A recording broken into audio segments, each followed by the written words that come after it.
Mr. Edward Chia.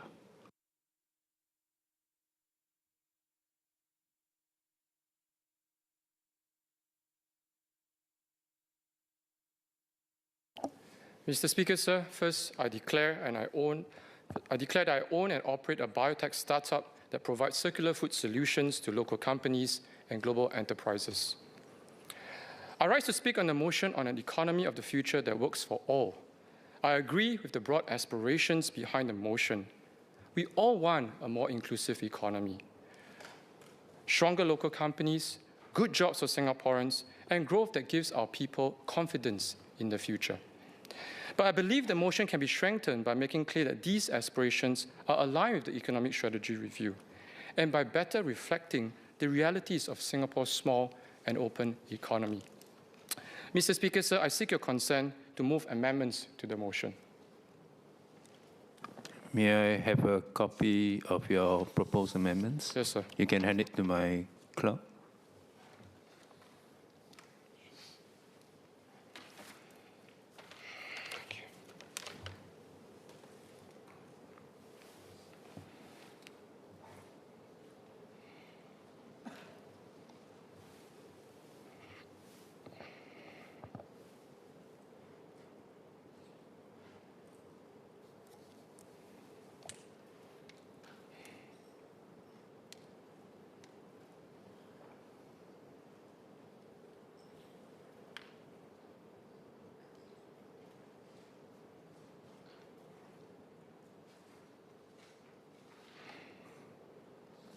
Okay, I see you have 4 proposed amendments. They are in order. Are copies available for members? Yes, sir. We will get this distributed to all members first.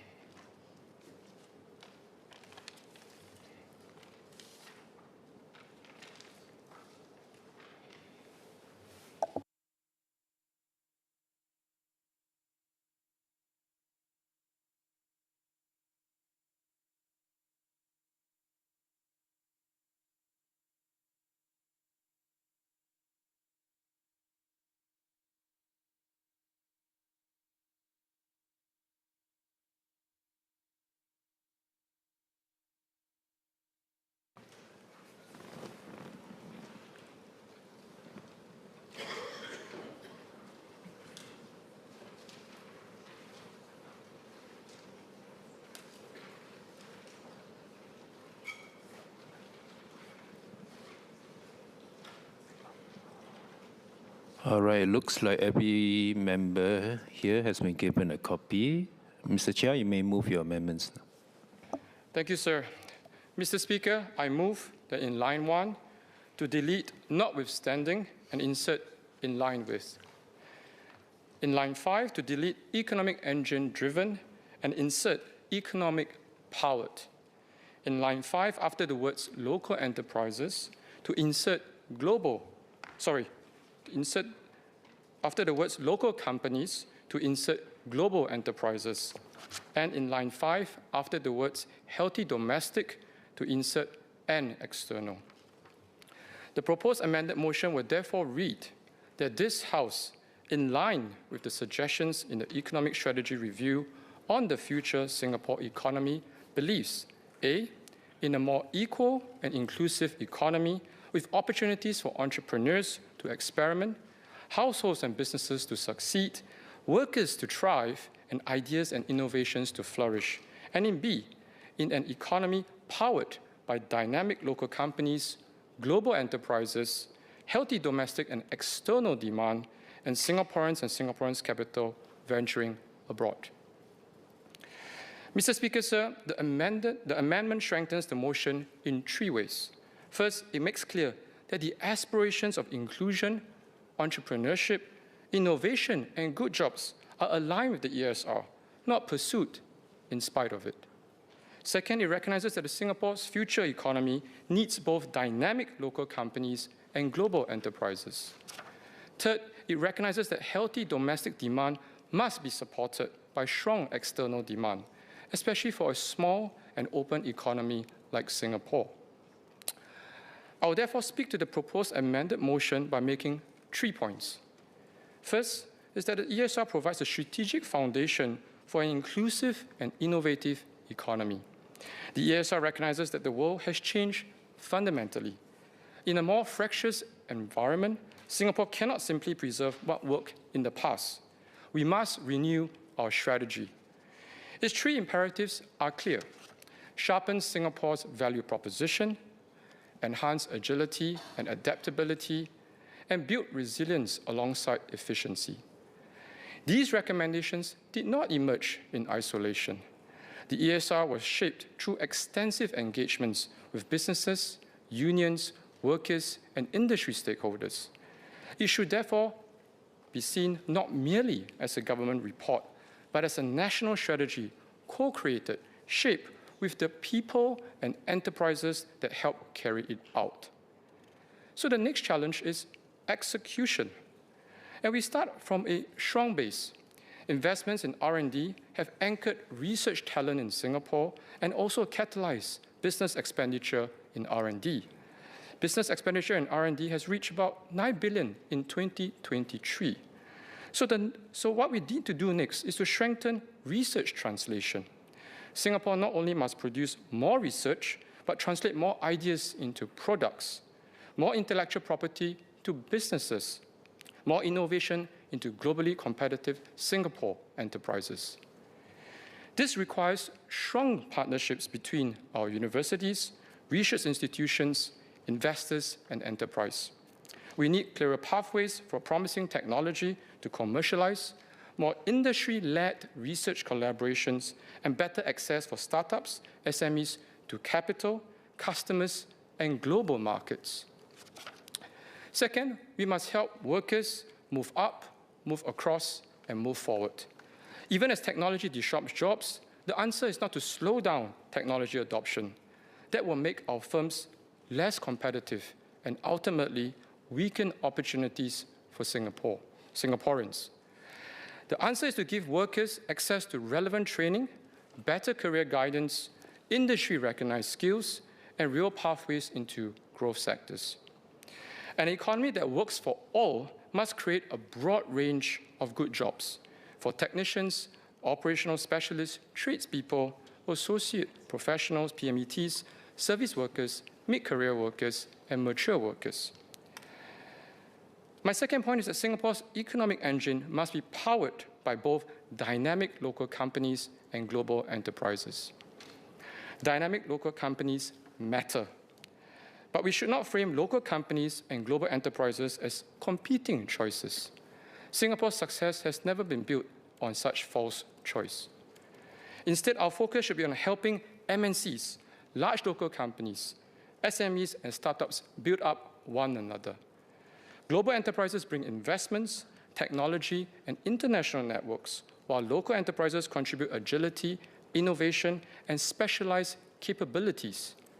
Together, they create an ecosystem that builds capabilities, accelerates innovations, and creates better job and opportunities for Singaporeans.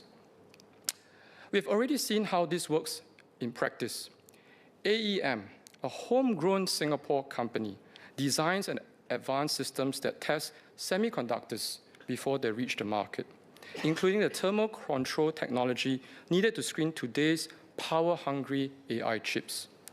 Through a partnership with a global semiconductor MNCs in the 2010s, AEM evolved from a contract manufacturer into a trusted, innovative engineering partner to the semiconductor industry, delivering tests, thermal, automation solutions to AI, high-performance computing, and memory devices. From a Singapore base, it has grown into a global test leader with operations across Asia, Europe, and the United States, and is now extending its expertise to the world's most advanced AI processors. This shows how partnership with a global enterprise can help a Singapore company build proprietary capabilities, move up the value chain, and compete and win on the world stage. And I just last checked, AEM's market capitalization is around 2.8 billion. So the challenge before us is to deepen these partnerships so that more Singapore enterprises can innovate, scale, and internationalize. These connections strengthen research translations by bringing researchers, startups, SMEs, investors, and industry together to move innovation more quickly from the laboratory to the marketplace. We must help our SMEs startups scale while ensuring that global enterprises continue to find Singapore a trusted and valuable base. If we become less open, less connected, less attractive to global capital and talent, it is actually our local companies that will lose access to markets, partners, technology, and opportunity. Mr. Speaker, so my third point is that Singapore's future must be open and outward-looking, while ensuring that growth strengthens our social compact and benefits Singaporeans. This is why we need both healthy domestic and external demand. Domestic demand matters.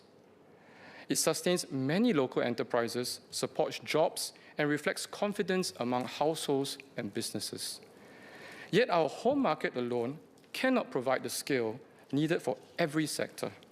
We therefore need both a vibrant domestic market where locally focused enterprises can thrive and strong global connections that help other firms reach larger markets. In 2025, Singapore's exports for goods and services amounted to approximately 178% of our GDP. Now, this reflects how deeply our economy is connected to regional and global markets.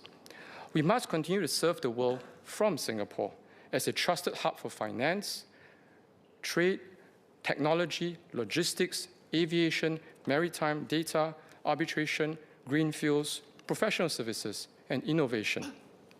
At the same time, the benefits of this external orientation must flow back to Singaporeans through good jobs, wages, skills, enterprise opportunities.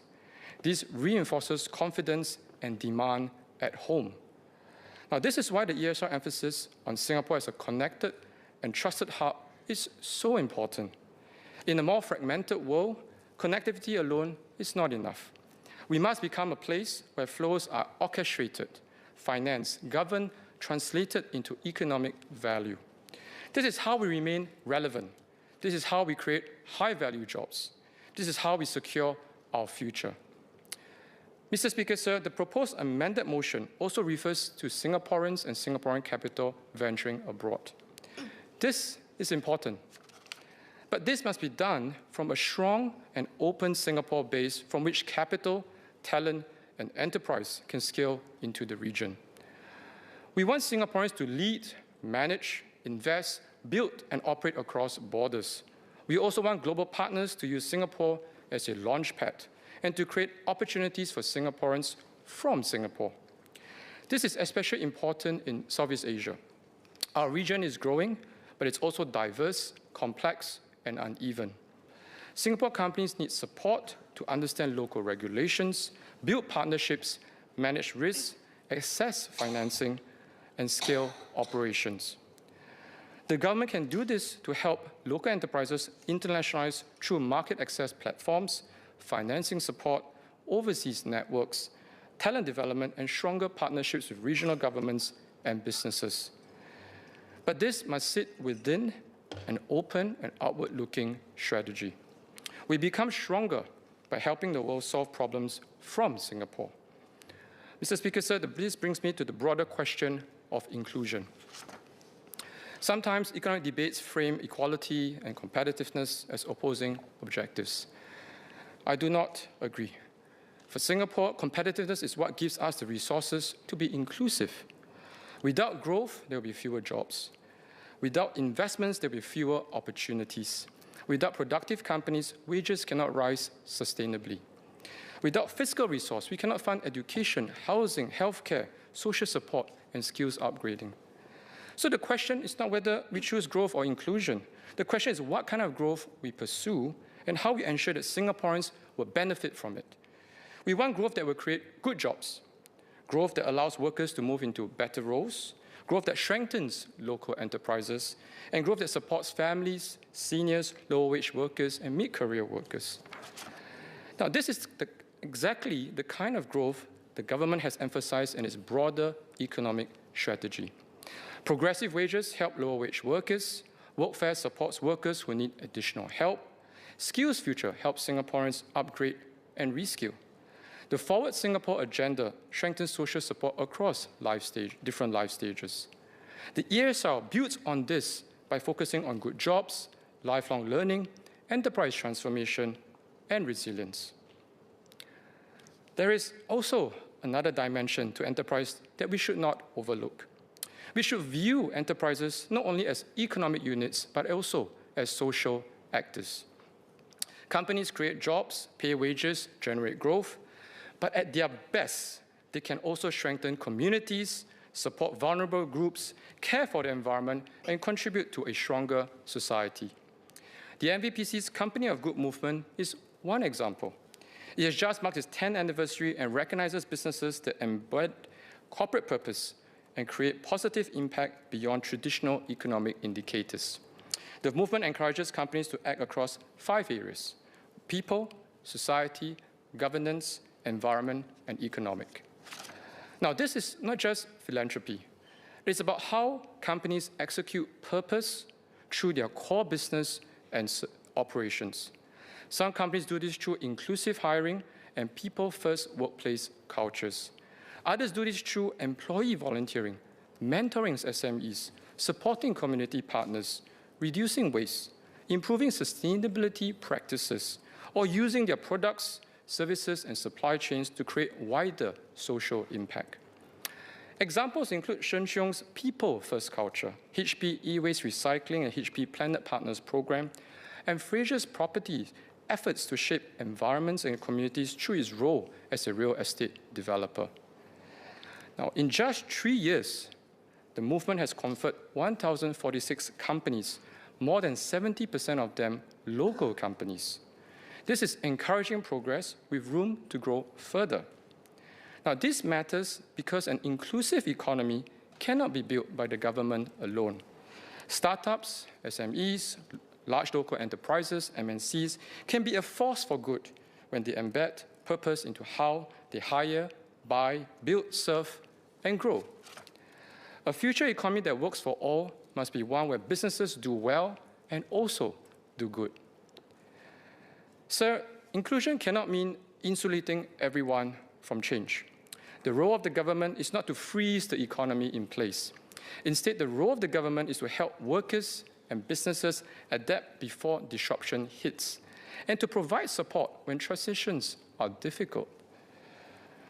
This requires honesty. The reality is that not every existing job will remain unchanged. Not every firm will survive in its current form. And Singapore cannot avoid global competition.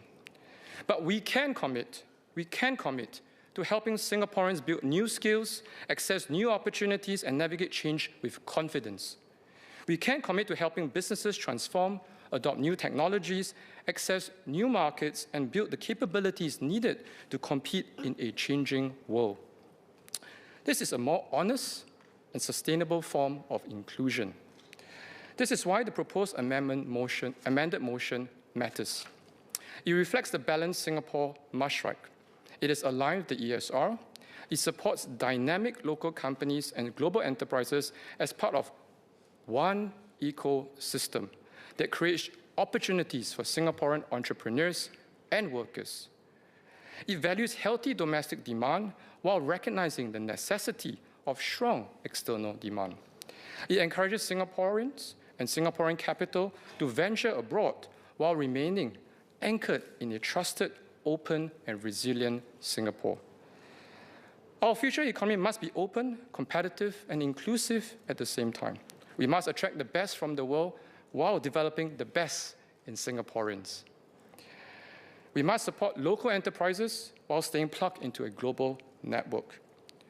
We must embrace AI and technology not to replace human capability, but to expand it, using AI to strengthen workers' judgment, free up time for meaningful interactions, and support roles where trust remains central.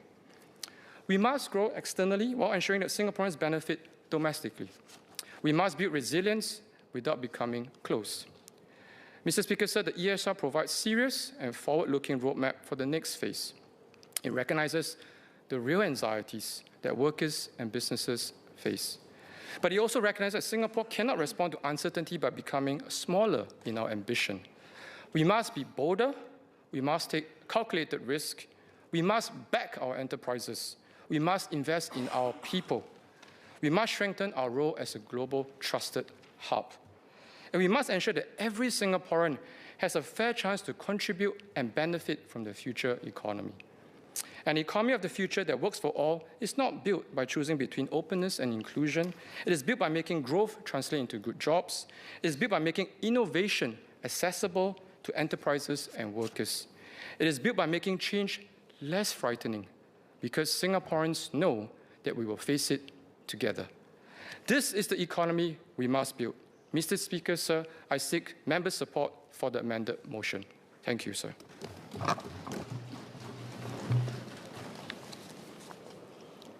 There are, Mr. Tong, hang on, let me go through that. There are 4 amendments proposed by Mr. Edward Chia to the motion.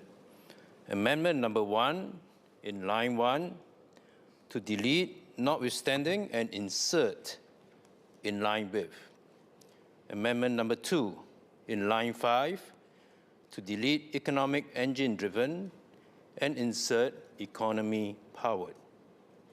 Amendment number 3, in line 5, after the words local companies, comma, to insert global enterprises, comma.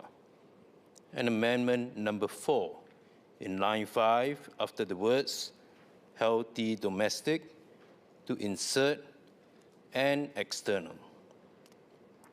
It may be convenient that the debate on the original motion and on any other amendments moved by members be proceeded with simultaneously as a debate on a single question. Do I have honourable members' agreement on this? The assent of the majority of members is given. The question is the amendments as moved by Mr. Edward Chia. The debate can range over the original motion and the amendments.